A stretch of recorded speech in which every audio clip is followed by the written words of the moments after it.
Hello and welcome to my channel. Today I'm going to share with you some of my sewing UFOs.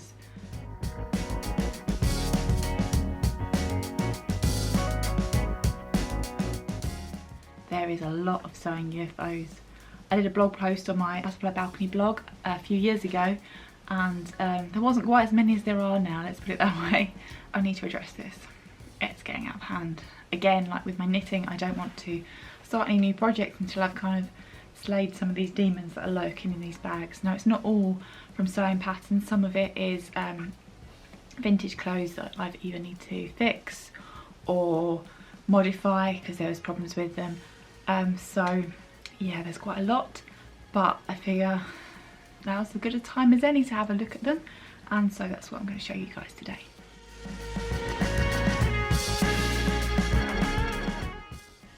So first up, we have a massive bag, and in the top of this massive bag there is actually a vintage dress. Now this vintage dress is a beautiful pattern, but it almost feels like silk. I don't think it is because it was far too cheap to be in silk. It's a beautiful dress. I think I've worn it a couple of times, but the problem was that because it's old and the stitching failed and I managed to rip a big old hole in the arm there. It needs to be fixed, and I've undone the seams, and obviously the cotton's quite old as well because it's kind of starting to perforate a little bit, so it's kind of needs re-sewing around the armholes and down the sides. But I have kind of torn the fabric, so I'm not really sure what to do about fixing that, so it's sat in my unfinished items pile since it fell apart, and I'm not really sure how to fix it. I perhaps was thinking about putting some interfacing behind it, but if you guys have got any suggestions, I'd really love to hear them to get this off my UFO bucket list. So yeah, that's the first project. Okay, so the next project in my bag is this Simplicity 1960s shift dress with a jacket. I got this in a pattern swap a few years ago, and I chose it because I really love the fact that it was a size 18 and a size 40 bust, so it's very rare that I found a vintage pattern that fits me without having to do any measurement adjustments. And I had the perfect fabric for it, which is this, let me just turn it in the right way around so you can see it, is this beautiful swirly crimply fabric. And I've pretty much made the dress apart from the sleeves, which I do have enough fabric for, but unfortunately it's very, very big, and so it needs some adjustment. The princess seamed, well, it's not actually princess seamed, it's kind of like a curved seam on the side for the bust darts. It hasn't really lined up with my measurements, and so it's really rather unflattering. And so I got to this stage, I put my zip in, invisible zip as best as I could at the time, because I didn't have an invisible foot. I didn't have an invisible zipper foot when I was sewing this, so it's not the greatest, but it's not bad just considering it's crimply and it's kind of spongy and wants to go back to being flat constantly. But yeah, so it needs adjustments. It's a bit too big, so I haven't worn it for that reason. It's probably quite simple just to take the side seams in and maybe readjust the curved darts on it, but it'd be quite a cool dress to wear. I love crimpling because it can retain its colour so well, and it's always just as vibrant as it was in the day that it was made. So it's a great thing to have if you're into vintage in the 60s. Look out for the nylons and the crimplings. They always retain their sparkle after many years. So that's project 2. That could be quite an easy fix. I have remains of the fabric to do the sleeves, so I could probably tick that one off my list relatively soon. Probably won't, but you know, I can dream. So next up, I don't think the pattern's with this one, but it's a 1940s pattern, and it's for a beautiful little kind of cap sleeve top. And this was actually on my UFOs list when I wrote the one I did for my blog a few years ago, and so it's not got any further. But yeah, it's a beautiful simple top which should have some darts in the front about around the waist, but because the pattern was probably about 2 sizes too small for me, I think, I decided against that. And I think it's beautiful, but I ran out of sequins. Couldn't get any that would match that shade of gold that I got. I actually got these from Same Market, and they were super cheap when I was doing my textiles course back in school, so that's many, many years ago now. So yeah, it's not surprising that I can't find matching sequins to go with that. But I love this pattern, but it's just a shame that it's never progressed past this. I think it fits me. It definitely did when I started making it. I could probably actually get away with putting the darts in now, so I could finish that off. I'd probably need to take off all the sequins and get some new ones. Also, I think the fabric is a little bit heavy. It's not really got any drape to it. It's a bit solid. This is a remnant from a dress I made a few years ago, a 1950s Sunburst dress, which I did a post about on my blog. And that dress is lovely, but again, this fabric is really heavy, so it's quite intense to wear. So yeah, so that's that top. Hopefully that'll get finished in the next 10 years. Probably not. But so the last thing in this bag, something I'm a little bit embarrassed about. I spent an awful lot of money on this fabric for this project, and yeah, I cut it out, I interfaced it, and I've left it for about 5 years. It is, let's get it out here, beautiful wool fabric, which I really struggled to get when I wanted to make this coat. It's supposed to be a 1940s coat from a modern pattern. Wool fabric seems to be the most difficult thing to get, and so I think it was when I was on holiday with my parents. I went down to Southampton, and there was a Fabric Land, I think it's called, in Southampton, which is an amazing fabric shop there. So yeah, it was a little bit more than I wanted to spend on fabric, but it was the most appealing colour to me. The other colours were like beiges and greys, and they just weren't my thing. I mean, I really love the colour, the burgundy colour. It's not as thick as I would like. It's quite a thin weight wool, and to be fair, it was when I bought this, it was the only wool that I had any meterage left of that was enough for me to do my pattern. So yeah, I bought this beautiful wool. I probably paid the most I've ever paid for fabric per yard or metre. And yeah, it's, my mum helped me when I was down in the Isle of Wight. I got all the tailor tacks all in. It's all ready to be sewn, but it never got started. And I honestly don't know why. It's a lovely coat pattern. It's, like I say, it's a modern coat pattern. I will find out what the name of it is in a second. Okay, so it's a Butterick pattern. It's 5425. I believe it's out of print now. And I got it through Sew Direct, so I got a real good bargain on it. And as it's modern pattern, obviously it's not exactly 40s, but it was near enough that I could kind of make it as near to I'd feel acceptable with. I think the reason that I didn't finish it was because I was trying to make Gerties' beautiful coat that she designed, a 1950s coat that she designed, I think it was for Butterick as well.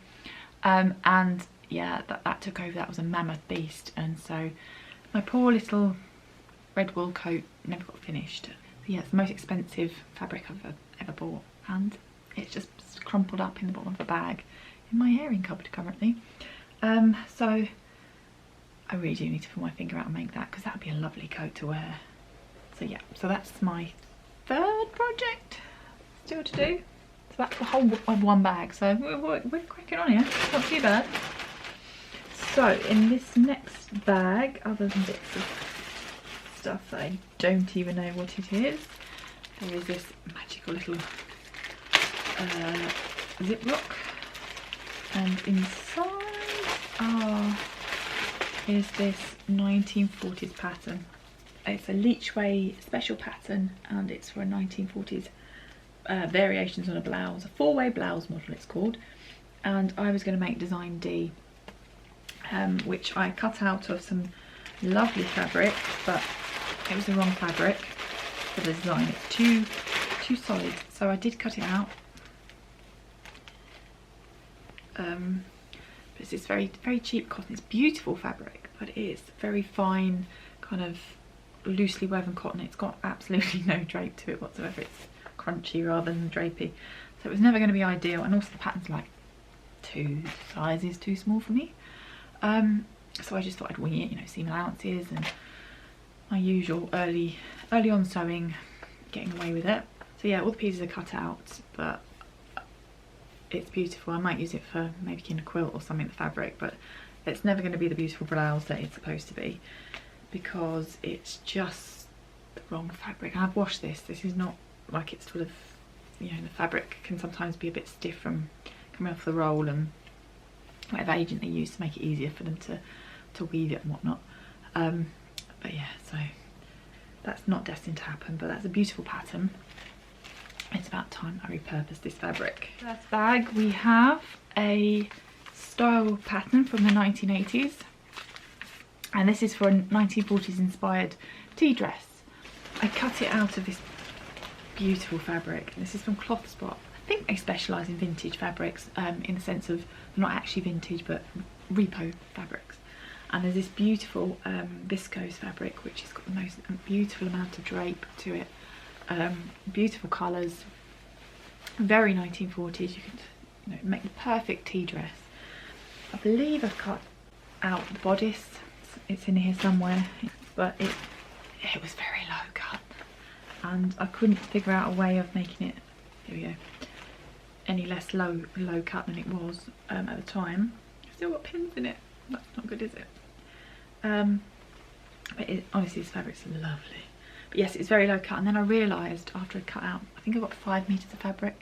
I realised after I cut it all out, the bodice out, I should have prioritised the skirt, because I didn't think I had enough fabric left to do the wide panels of the skirt.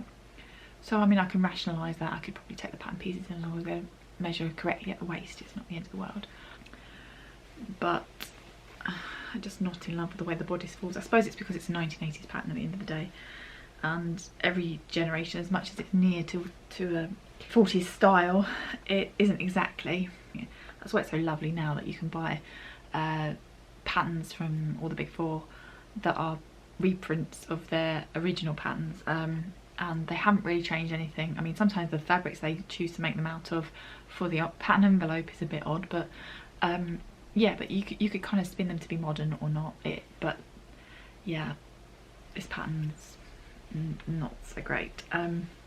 It got stopped at that point because I just didn't find it at all attractive, and I'm pretty sure that 1940s women,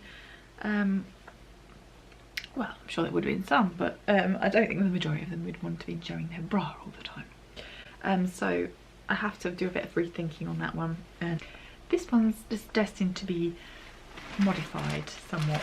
And in this bag, along with all this lovely beautiful fabric, which is now in a big heap on my floor, is a pattern envelope for another Butterick pattern, and this is 5152, and this is this gorgeous robe pattern from 1948, and this is exactly what I'm talking about. This pattern looks beautiful. It's exactly as it would have been for the 1940s. You can make this up confident that it will look on point for the era. Yeah, I tried. The fabric I bought, I actually bought again from Clothspot, and it's another beautiful fabric. So any of you that have ever read my blog will notice that this fabric is what I used to make an Anderson blouse from Sew Over It. Used it from the remnants of cutting this pattern out, actually, and I did a better job of that than I did of this, because this fabric is really difficult to work with. And with the Anderson blouse, it's a bit more forgiving. It's very loose. It's a crossover at the front blouse, and you know, it's a bit more casual. And this fabric would make an absolutely stunning one of those, but it's so hard to sew.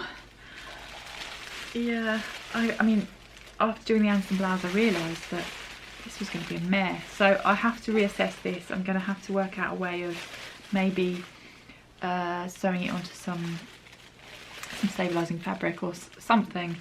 Something needs to be done before this is ever going to be finished. But it's all cut out, and terribly I've left it attached to the pattern. That is so bad. But I've just stuck it in a bag because I was so frustrated with it. Cutting it out was enough of a chore, but by the time I got to try and sew it together,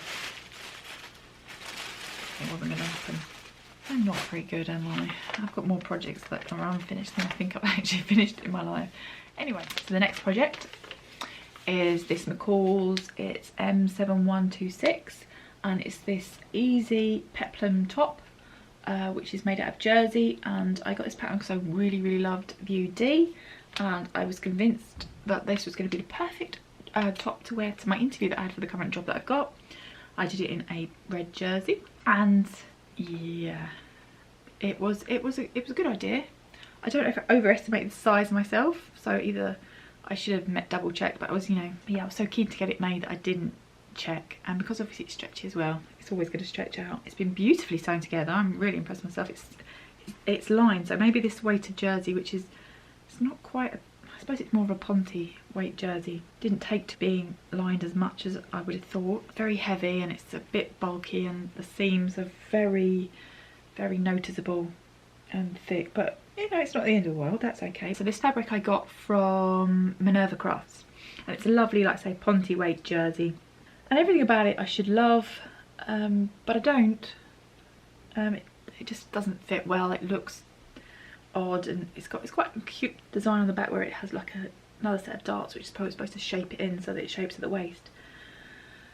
But yeah, it's a bit of a disaster, and it was a bigger disaster because I've got to wash it before I started sewing, and have now permanently dyed my brand new at the time sewing machine bright red.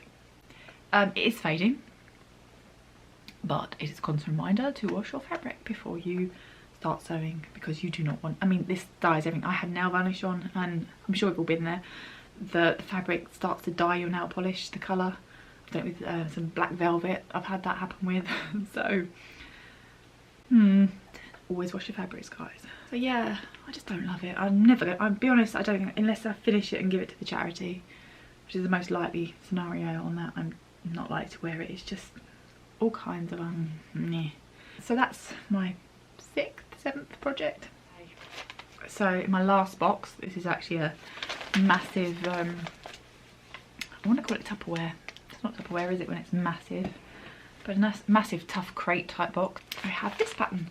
Now I've not long had this pattern, and it's a style pattern from the 1970s, I'd say. And it's got all my favourite things. It's a bit of 70s, it's a bit of 40s. Like, this is a 70s take on 40s, and probably even 30s, probably with a long skirt. But I love this pattern, and it's actually exactly the pattern my mum used to make a couple of dresses that I have that she gave to me, that she had in the 70s.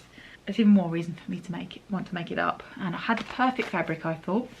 I had this beautiful, I'd say it's like a soft twill, I don't really know, it's got diagonally woven lines on it, but it's this absolutely amazing 70s print. I mean, you never miss me in that, would you? I mean, high vis isn't necessary when you're wearing 70s. It's beautiful fabric. I only had a couple of meters of it, and only when I started cutting out the skirt panels, because I wanted to make this dress with this fabric for the skirt, and then I've got this kind of really soft, it's kind of like a velvet, but it's also kind of got a very fine needle cord pattern to it. Yeah, so I wanted to make the bodice of that, and I have, but there is a problem, that the fabric, the beautiful 70s fabric, had loads of holes in it, and it didn't say on the listing when I bought it off eBay, and it's not the end of the world, and ordinarily I would have probably noticed that before I started cutting the skirt out, but I didn't. And so I could have swapped it around. I could have done the bodice with the beautiful 70s fabric and the skirt in brown, and I'd been very happy with that. That would have been just as nice, but I didn't, because I didn't realise. And so I think I've got enough of the brown that I could make the skirt out of it, and I've got plenty of this vintage fabric to try again, perhaps. There's some remnants in the box here. Let's say it looks okay on, but it's just like, it's got holes. It's brand new and it's got holes.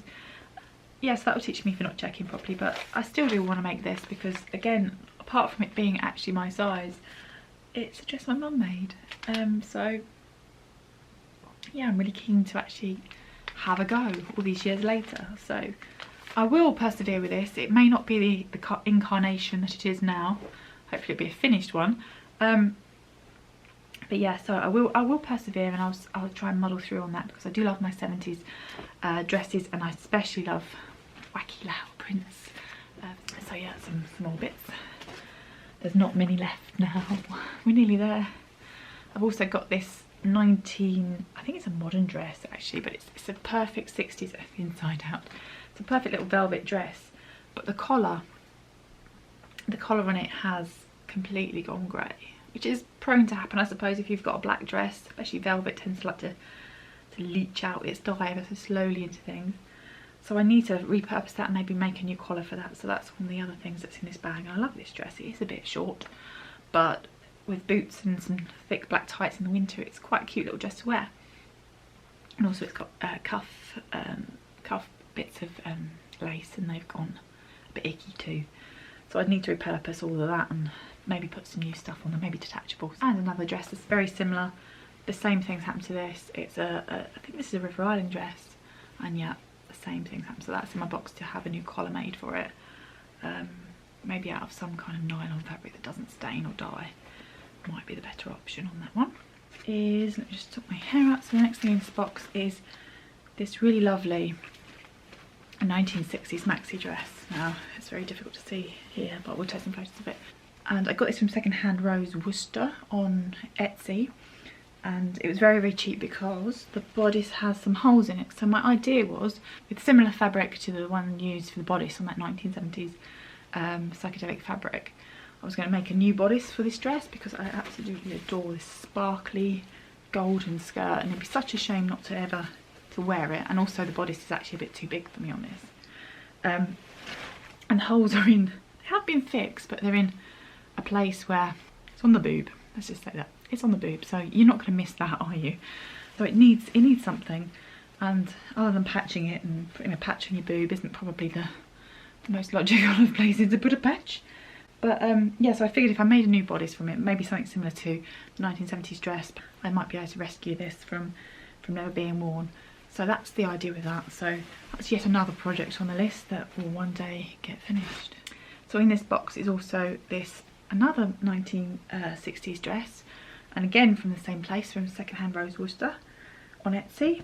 And it was a 1970s, or maybe 60s maxi dress again, with this amazing pink and purple fabric.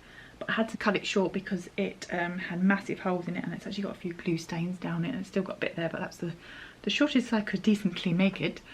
It just needs maybe a new zip put in it because it's a bit sticky. So that's why it's left in the box, but it's also meant that the bit of fabric that I cut off the bottom after I cut out the bit that was holy, I can make into a very snazzy headscarf to wear with the dress. So that is all my projects. That's unbelievable. Can that be all the projects? No, there must be another one somewhere. Okay, and the very last project is going to be really difficult, so I'm wearing black and I'm going to be holding up some black velvet here. But the very last project that I have is this velvet dress. So this dress is a Burda pattern. It's Burda Style 6829, and I was trying to make this beautiful velvet wrap over dress with a tulip skirt, and I absolutely adore this pattern. It's a bit short for my tastes.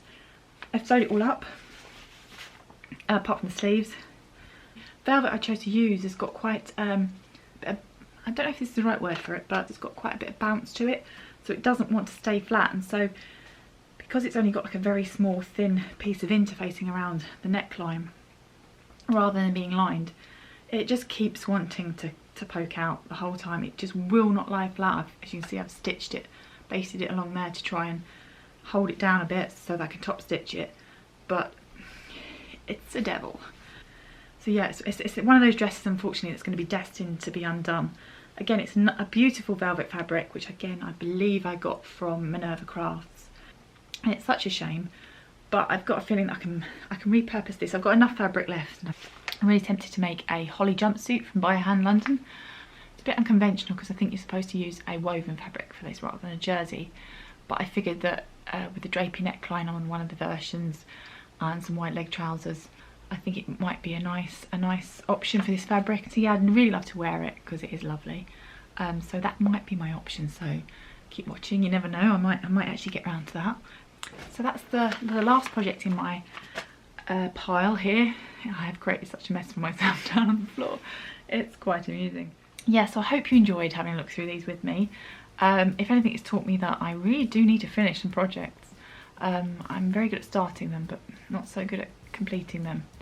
But hopefully in the next few months I may be able to tackle a few of these and get them off my list, as it were, even if I have to just say, look, call time on things, because sewing is all about the enjoyment of actually sewing as much as it is about the making of the project. So yeah, I hope you enjoyed watching this, and thank you for watching. If you like this video, please feel free to give it a thumbs up, and if you like my channel, feel free to subscribe, and I'll see you next time. Thank you, bye.